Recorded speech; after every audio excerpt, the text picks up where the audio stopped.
अस्सलाम वालेकुम स्टूडेंट्स हमारा आज का टॉपिक है consequences of thermal expansion. Students, इससे पहले हमने रीड किया था थर्मल एक्सपेंशंस को, जिसमें हमने स्टडी किया था thermal means heat and expansion means जो चीज़ें एक्सपेंड करती हैं, जिन चीज़ों में फैलाव आता है, जिन सब्सटेंस में हीट ऑब्जॉर्व करने के बाद उसको हम थर्मल एक्सपेंशन कहते हैं।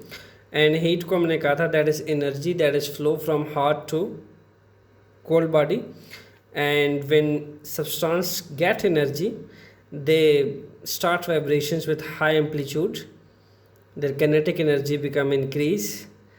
So temperature is directly proportion to kinetic energy, so temperature also increase, so that's why objects start expanding and heating. So previous article में हमने ये भी बात की थी कि ऑब्जेक्ट कंट्रैक्ट एंड कूलिंग, इसके अकॉर्डिंग जो फिज़िक्स की अगर बात की जाए इस कंट्रैक्शंस और एक्सपेंशंस की, तो मैं एक दफ़ा फिर रिवाइज़ कर देता हूँ। होता क्या है कि हम जब पार्टिकल्स को, जैसा कि किसी सिस्टम में ये पार्टिकल हैं, हम जब इसको हीट करते हैं, लेट्स सपोज ये मैं हीट दे रहा हूँ, तो पार्टिकल इस हीट एनर्जी को ऑब्जॉर्व कर लेते हैं। इन पार्टिकल्स इस हीट एनर्जी को अपने लिए काइनेटिक एनर्जी में कन्वर्ट कर लेते हैं। वक्त गुजरने के साथ साथ इनकी एक kinetic energy vibrational kinetic energy बन जाती है, and they start vibrations with high amplitude eight there positions. So time के साथ साथ जैसे काइनेटिक एनर्जी इनकी रेस करती है, साथ साथ टेम्परेचर भी थर्मामीटर में इंक्रीज़ होता चला जाता है, बिकॉज इनकी जो वाइब्रेशनल काइनेटिक एनर्जी है वो ज़्यादा होती चली जाती है। सो ऑब्जेक्ट्स के जो एंटर पार्टिकल अट्रैक्टिव फोर्सेस हैं वो वीकर होती चली जाती हैं।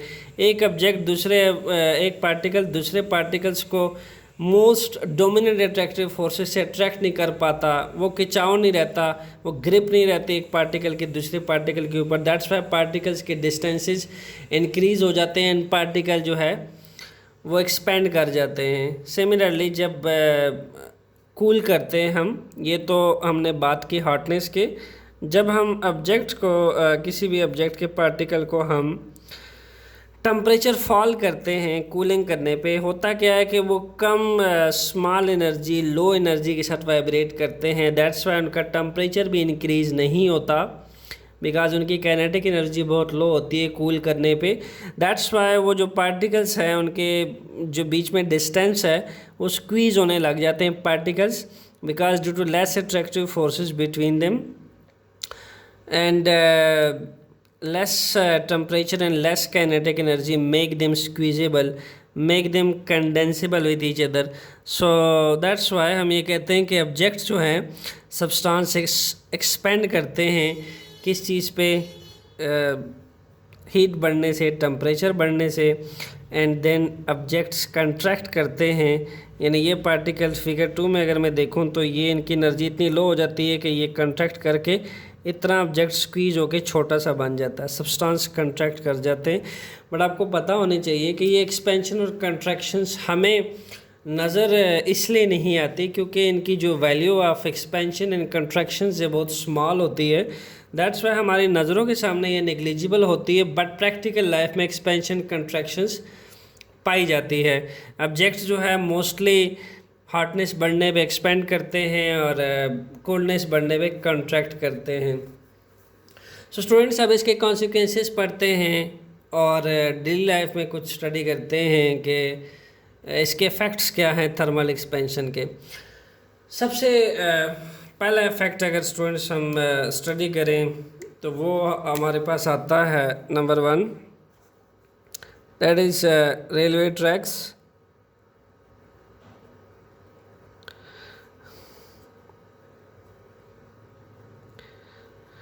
रेलवे ट्रैक्स की अगर एग्जांपल ली जाए तो रेलवे ट्रैक्स में हम क्या करते हैं स्टूडेंट्स,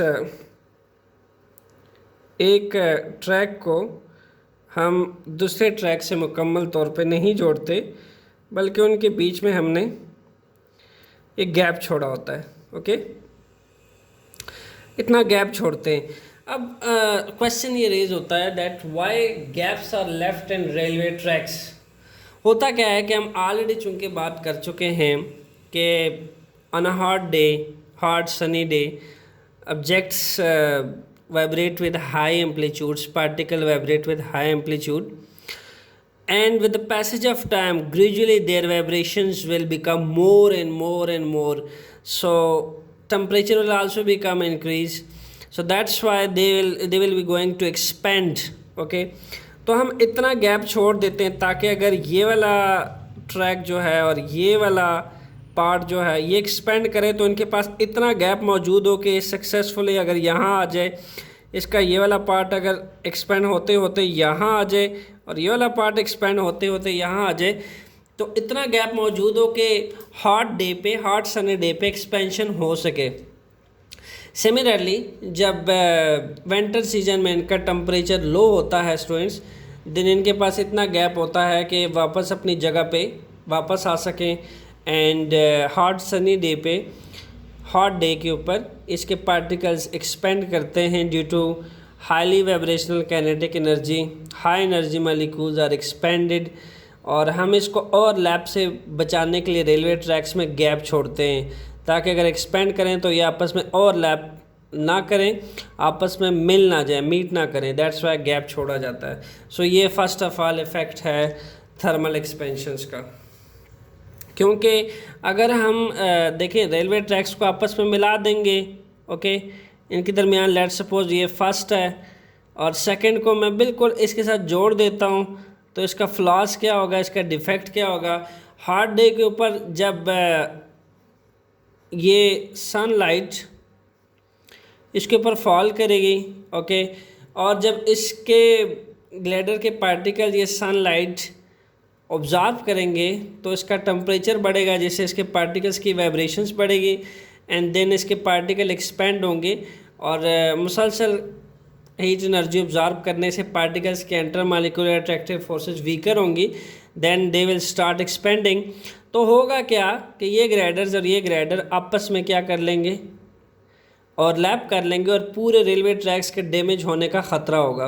ओके, दैट्स वाई इस डैमेजिंग ट्रैक से बचने के लिए और इस डैमेजेड एक्सीडेंशियल्स से बचने के लिए हम क्या करते हैं, हम एक ट्रैक से दूसरे ट्रैक के बीच में गैप्स छोड़ देते हैं ताकि अगर हॉट सनी डे के ऊपर ये एक्सपेंड करें, देन इतना गैप हो एक ग्रेडर से दूसरे ग्रेड के ये एक्सपेंड हो के अगर आगे की तरफ आएँ तो ओवरलैपिंग ना हो, या आपस में मीट ना करें। इसी तरह जब विंटर सीजन होता है then they will go back to their original positions, so that's why gaps छोड़ी जाती है। स्टूडेंट्स, एग्जांपल नंबर 2 है हमारे पास।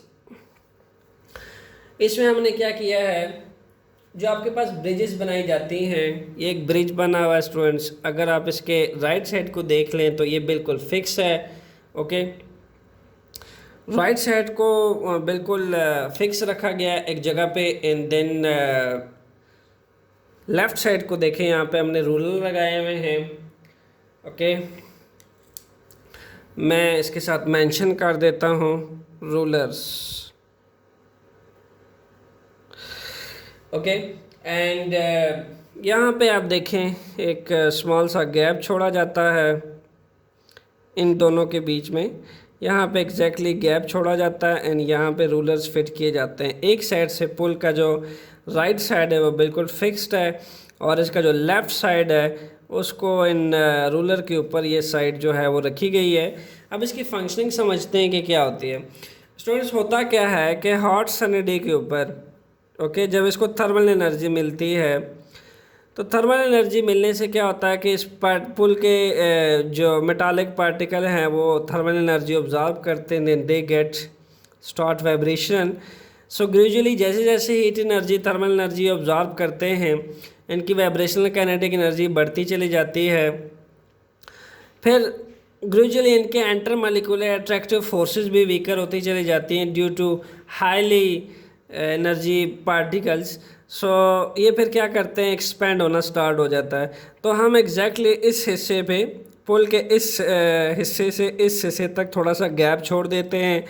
गैप छोड़ने का मकसद ये है कि अगर ये वाला पार्ट जो है ये लेफ़्ट साइड वाला राइट साइड वाला पार्ट जो है ये आगे की तरफ आता है और ये रूलर क्या करता है, मूवमेंट के लिए हेल्प करता है। किस पार्ट को, इस राइट साइड वाले पार्ट को मूवमेंट के लिए हेल्प करवाता है और उसको रूल करके ड्यूरिंग थर्मल एक्सपेंशन आगे लेकर आता है। एंड देन विंटर सीजन में, जब विंटर सीजन होती है तो इसका जो राइट साइड वाला पार्ट है they will go back to its original position और इसको रोल करता, मूवमेंट देता हुआ वापस ले जाता है। ओके, सो एक्सपेंशन से क्या होता है कि गैप्स का मकसद ये है कि जब ये आगे की तरफ आएगा ड्यूरिंग एक्सपेंशन, जब ये एक्सपेंड करेगा तो इतना गैप हमारे पास होना चाहिए कि ये आगे की तरफ आए तो ये पुल के दो पार्ट आपस में ओवरलैपिंग ना करें, मीट ना करें और किसी किस्म की डैमेजिंग एक्सीडेंशियल्स इवेंट्स ना हो। तो उससे बचने के लिए हम यहाँ पे एक तो गैप छोड़ते हैं, सेकेंडली रूलर हमने इस फिक्स पार्ट के मूवमेंट के लिए फ़िक्स किए होते हैं ताकि अगर ड्यूरिंग एक्सपेंशन जो है ये एक्सपेंड भी करे तो इतना गैप मौजूद हो कि ये आपस में ओवरलैप ना करें, मूव ना कर सकें। दैट्स वाई यहाँ रूलर फिक्स किए होते हैं और रूलर जो है इस अपर पार्ट के, पुल के अपर पार्ट को मूवमेंट करवाते हैं ड्यूरिंग द थर्मल एक्सपेंशन। जब हॉट सीजन पे इसको मूव करवाते हैं एक्सपेंड करते हुए, एंड कंट्रैक्शंस के दौरान भी ये इस पुल को मूवमेंट के लिए इस्तेमाल किए जाते हैं। ओके, सो अगर हम गैप ना छोड़ें, क्वेश्चन ये रेज होता है तो इससे ये खदशा है कि ये पार्ट अगर कोलाइड करे इसके साथ या और लैप करे स्टूडेंट्स तो यहाँ पे डैमेजिंग हो सकती है और ये पुल जो है कम्प्लीटली डिस्ट्रॉय हो सकता है। दैट्स वाई हम रूलर भी एक पार्ट पे रखते हैं, देन यहाँ गैप भी छोड़ते हैं। सो कॉन्सिक्वेंसेस नंबर 3 ये कहता है डेली लाइफ में कि हमने जो वायर जोड़े होते हैं एक टर्मिनल से दूसरे टर्मिनल तक, जो वायर छोड़े होते हैं उसके दरमियान जो डिस्टेंस है स्टूडेंट्स वो हमने ऐसे तारों लटकाई होती हैं। ओके, अगर मैं इसको हल्का सा यहाँ पे बनाना चाहूँ, इसको हमने ऐसे लटकाया होता है। इसका क्या फ़ायदा होता है, इसको टाइटली प्लग्ड नहीं करते हम, एक टर्मिनल से दूसरे टर्मिनल तक वायर्स को हम टाइटली प्लग नहीं करते। इसको टाइटली प्लग क्यों नहीं करते, due to also thermal expansion. Hard day पे क्या होता है, चूँकि मेटालिक वायर्स होती हैं, मेटालिक वायर से थर्मल एनर्जी ऑब्जॉर्व करती हैं तो मेटालिक वायर्स के पार्टिकल्स वाइब्रेट करते हैं। हाईली वाइब्रेटिंग काइनेटिक एनर्जी जो है इनके एंटर पार्टिकल अट्रैक्टिव फोर्सेस को वीक बना देती हैं। दैट्स वाई ये वायर जो है वो एक्सपेंड करता है। जब वायर एक्सपेंड करता है तो ड्यूरिंग एक्सपेंशन, मैं इसको फिगर 2 में बना देता हूँ, ये बिल्कुल ऐसे एक्सपेंड होते ऊपर आ जाता है। ये जो लूजन पार्ट है ये टाइट हो जाता है फॉर एक्सपेंशन। सिमिलरली जब ये विंटर सीजन में होते हैं then they also go back to their original position, ये वापस ओरिजिनल पोजीशंस पे चले जाते हैं। दैट्स वाई हमने इसको लूजन टर्मिनल में रखा होता है ताकि अगर ये एक्सपेंड करें तो इनके पास इतनी गुंजाइश हो कि तार जो है डिस्ट्रॉय ना हो। जब ये स्ट्रेट वायर हो तो इनके पास इतना लूजन स्पेस हो कि ये तार अगर सीधी भी हो जाए ड्यू टू एक्सपेंशन तो किसी किस्म की डिस्ट्रॉयनेस ना हो, बल्कि इजीली ये स्ट्रेट हो सके। सो सवाल ये पैदा होता है कि अगर हम इसको टाइट रखेंगे टर्मिनल को, लेट सपोज मैं इसको यूँ डिस्प्लेस करता हूँ। ओके, तो जब इसके ऊपर थर्मल एनर्जी फॉल करेगी स्टूडेंट्स, अब होगा क्या, ड्यूरिंग एक्सपेंशन ये एनर्जी ऑब्जॉर्व करेगा, इसके पार्टिकल हाईली एनर्जी से मूव करेंगे एंड एक्सपेंड करेंगे।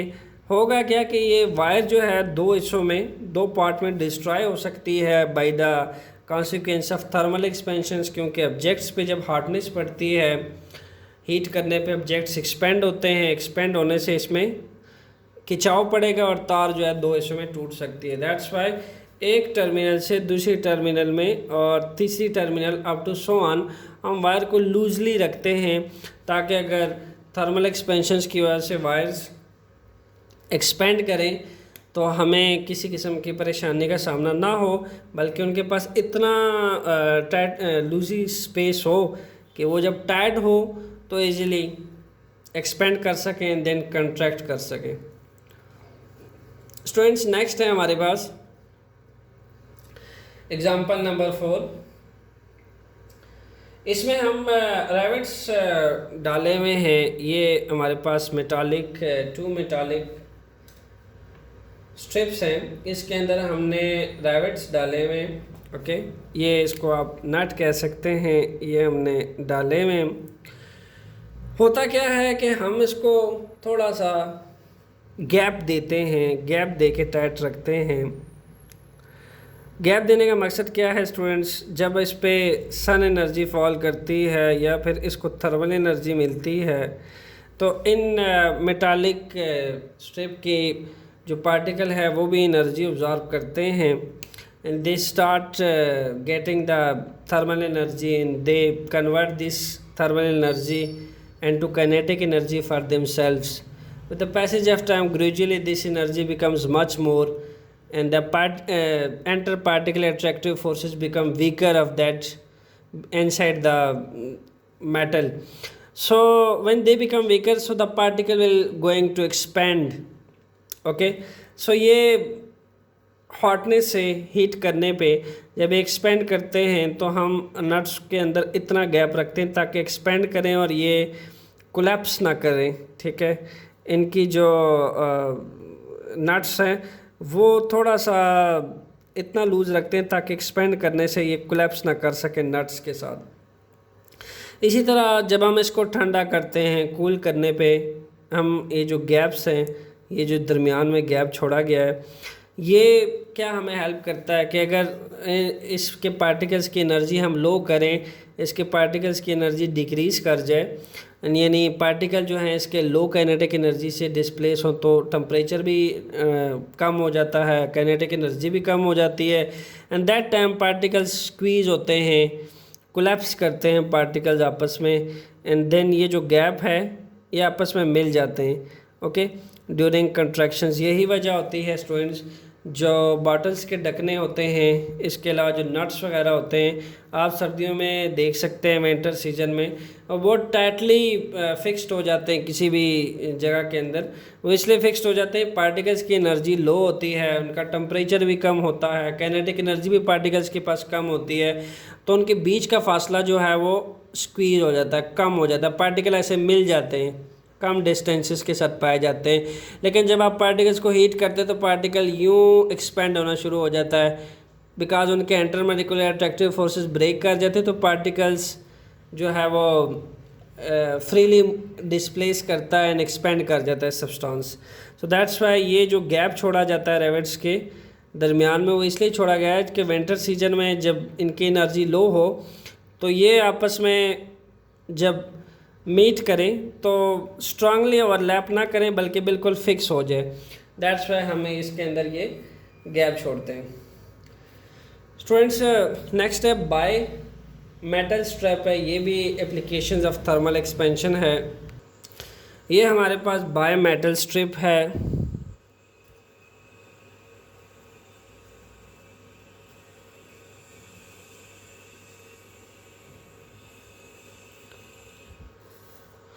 बाय मेटल का मतलब है, बाय कहते हैं टू को, और मेटल के बारे में आप अच्छी तरह जानते हैं, metal that are good conductor of heat and electricity, या फिर केमिस्ट्री के रो से हम मेटल्स को कहते हैं it is the tendency of substance to lose the electrons. यानी पीरियोडिक टेबल के जो ग्रुप 1, 2, 3 के एलिमेंट्स हैं, group 1, 2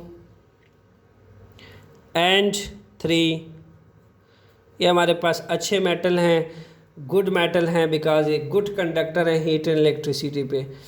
okay, so by metal strip, अगर मैं इस वर्ड को कंबाइन करूं तो इसका मतलब ये है कि एक मेटल हो, ओके, और मैं एग्जैक्टली इसके ऊपर दूसरा मेटल की लेयर चढ़ा दूं। यानी अगर यहाँ पे हम एग्जांपल ले लें तो एक लेयर में ले लूँ ब्रास की, ओके, इसको मैं लेट सपोज कह देता हूँ ब्रास, ये भी एक मेटल है, और इसी के ऊपर मैं एक दूसरी लेयर ले लूँ, एग्जैक्टली इसके ऊपर रख दूँ और इसको मैं कह दूँ आयरन।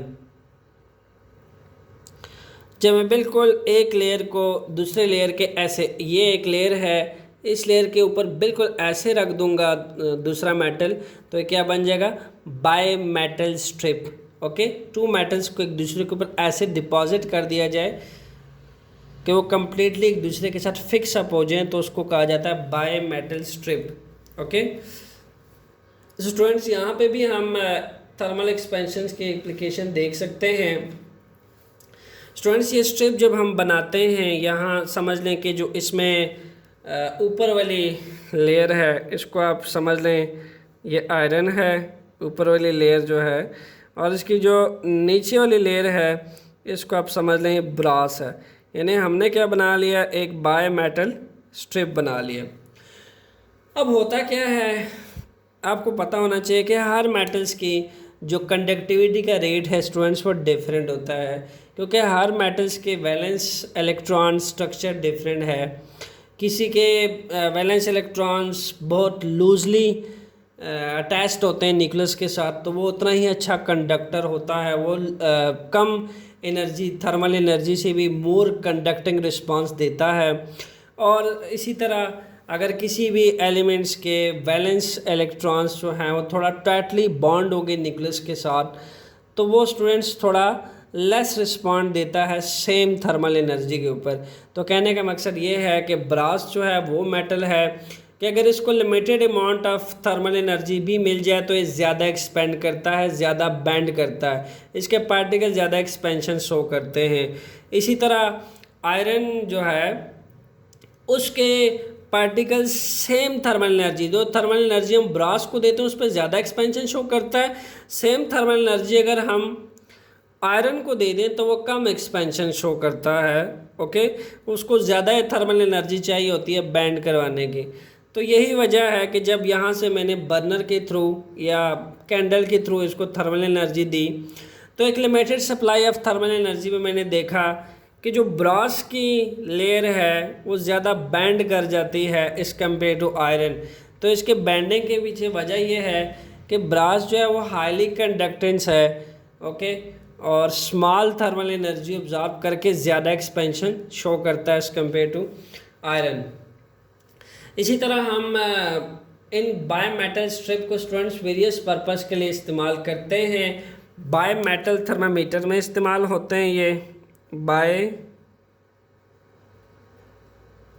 मेटल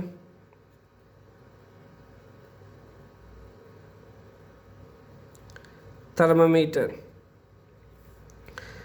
सेकंड, ये इस्तेमाल होते हैं ओन्स के अंदर, ओके, एंड थर्ड यूजेज है इसका स्टूडेंट्स फर्नेस के अंदर भी ये इस्तेमाल होते हैं।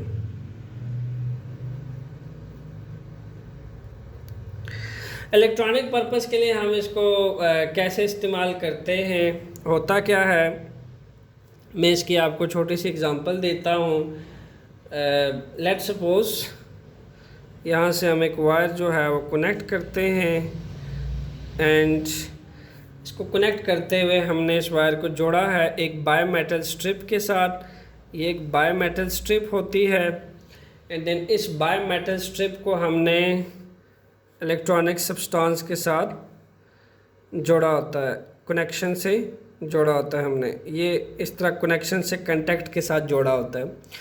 अब होता क्या है कि जैसे ही हम स्विच ऑन करते हैं स्टूडेंट्स, तो यहाँ से इलेक्ट्रिसिटी फ़्लो होना शुरू हो जाती है। ओके, जैसा कि आप आयरन को देख लें, ठीक है, जो आप इस्त्री करते हैं, जो ऑटोमेटिक इस्त्री होती है, जब आप उसको स्विच ऑन करते हैं वो एक limited amount of current absorb करने के बाद खुद ही डिस्कनेक्ट हो जाती है, सर्किट ब्रेक हो जाता है, एंड देन मज़ीद वो गर्म नहीं होती, जो ऑटोमेटिक आयरन मशीन्स होती हैं। इसी तरह ये भी मैंने एक सेटअप बनाया हुआ है कि जब ये इलेक्ट्रिकल एनर्जी यहाँ से जाती है, फ़्लो करती है इस बाय मेटल स्ट्रिप में, तो होता क्या है कि ये एक स्ट्रिप होता है, इसमें जो मेटल है जो ज़्यादा एक्सपेंशन शो करता है, ज़्यादा इलेक्ट्रिकल एनर्जी ऑब्जॉर्व करने के बाद वो एक्सपेंशन शो होती है, एंड देन यहाँ से सर्किट ब्रेक हो जाता है। ओके, सर्किट ब्रेक हो जाता है एंड देन मज़ीद इलेक्ट्रिसिटी सर्किट ब्रेक होने के बाद फ़्लो नहीं करती, क्योंकि मज़ीद इलेक्ट्रिसिटी फ़्लो करेगी एंड देन क्या होगा, डैमेजिंग अकर होगी और डिस्ट्रॉय होगी कोई भी इलेक्ट्रॉनिक मशीन। तो माइक्रोवेव ओवन हो गया, आयरन हो गया, थर्मामीटर हो गया, इनमें बायोमेटल स्ट्रिप का इस्तेमाल किया जाता है। ये एक limited supply of thermal energy observe करते हैं, और अगर जितनी थर्मल एनर्जी चाहिए होती है उससे ज़्यादा थर्मल एनर्जी अगर पे आ जाए तो ये सर्किट ब्रेक कर देते हैं due to expansion, due to thermal expansion.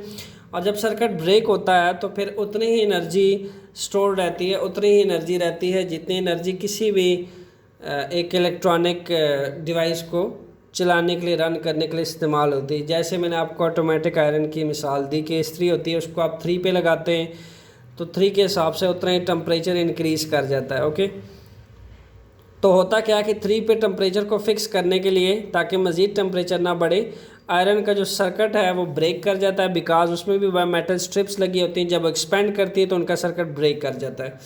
Okay, सो जैसे ही हम फिर स्विच को बाहर निकालते हैं, देन वो एनर्जी उनकी लो होती है, टेम्परेचर ड्रॉप करता है एंड देन वो वापस बायोमेटल स्ट्रिप अपनी जगह पे आ जाती हैं। तो सिमिलरली स्टूडेंट्स, इससे पहले भी आपने कई एग्जांपल पढ़ी हैं जो एप्लीकेशंस ऑफ थर्मल एक्सपेंशंस में आती हैं।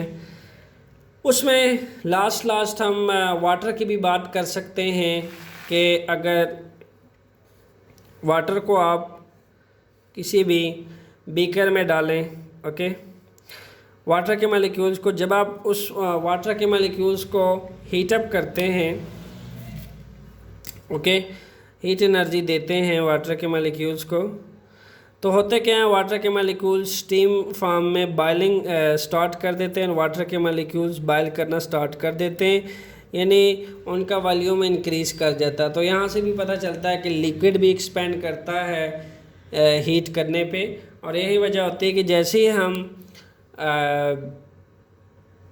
सप्लाई ऑफ हीट हटा देते हैं, इसको रिमूव कर देते हैं, वापस पार्टिकल्स स्क्वीज़ हो जाते हैं, कंट्रैक्ट हो जाते हैं, उनका टेम्परेचर ड्रॉप कर जाता है। सिमिलरली जो मरकरी थर्मामीटर है स्टूडेंट्स, वो भी एक अच्छी एग्जांपल है थर्मल एक्सपेंशंस की, कि उसको मरकरी की जो limited supply of heat energy मिलती है तो मरकरी एक्सपेंड करता है और हमें किसी भी बॉडी का टेम्परेचर बता देता है। तो ये तमाम के तमाम सब्सटेंस की एप्लीकेशंस हैं, कॉन्सिक्वेंसेज है थर्मल एक्सपेंशंस की, जो एक्सपेंड करती हैं हीट पे एंड देन कंट्रैक्ट करती है कूलिंग पे। स्टूडेंट्स, इसके बाद हम स्टडी करेंगे थर्मल एक्सपेंशन ऑफ लिक्विड। तब तक stay tune with conceptual physics lecture. Thanks.